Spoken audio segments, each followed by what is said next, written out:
If you're bullish on Bitcoin right now, you need to see this because something very important just changed behind the scenes. Let me explain this.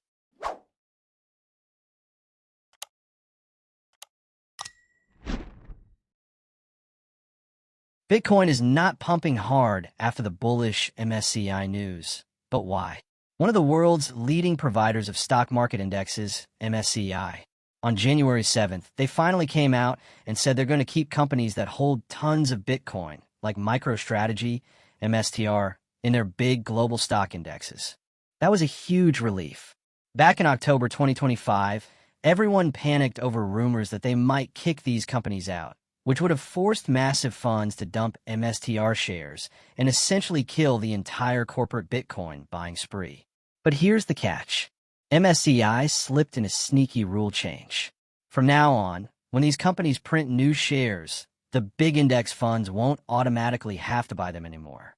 In the past, whenever MicroStrategy printed billions of new shares, to scoop up more Bitcoin, passive ETFs and funds had to buy those new shares automatically just to stay in line with the index. They raised over $15 billion in 2025 alone. That created constant, reliable buying pressure that kept the stock afloat and let them keep loading up on BTC without tanking the price.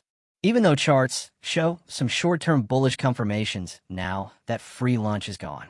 If they try the same thing in 2026, there won't be those automatic buyers waiting, so the stock could get absolutely hammered.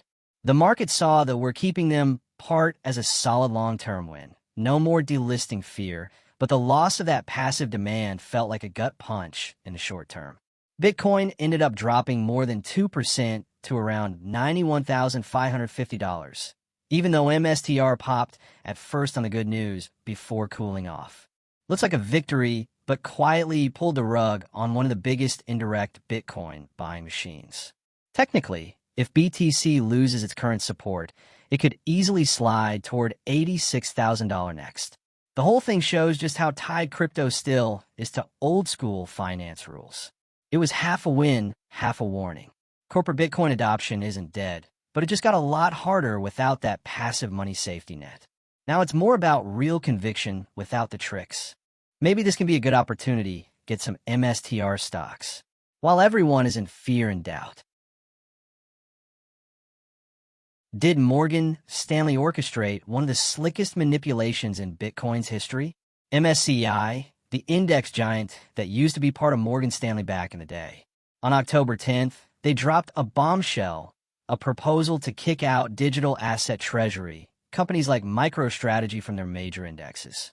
Boom, Bitcoin tanks almost $18,000 in a flash, wiping out $900 billion from the crypto market cap. The tweet's chart shows this as a sharp peak followed by a brutal planned dump. Bitcoin price slid from $126,000 to $80,500. This is an accumulation zone over the last 45 days, with 94K acting as a resistance, holding things steady while big institutions supposedly scoop up cheap coins. This doesn't look like a random panic. It was engineered pressure to shake out weak hands and let insiders accumulate at bargain prices. Fast forward to January.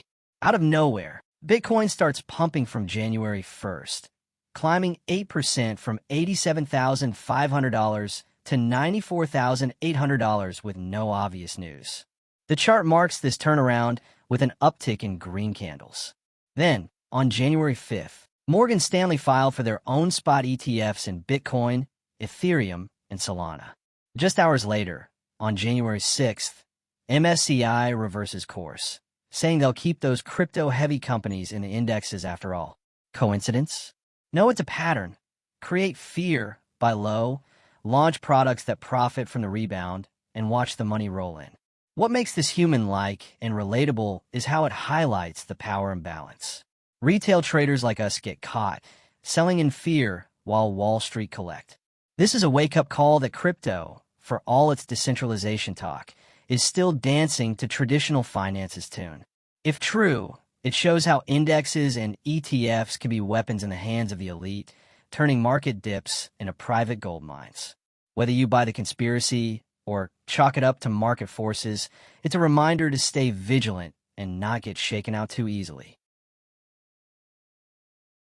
Exactly like we predicted in our previous Bitcoin update, we saw the rejection from the 94,000 sell wall, and we could see a local structure change with the creation of lower lows on the short time frames. If Bitcoin, failing to break this 94,000 sell wall and close a few daily candles, that will bring us back down to 86,000 levels soon.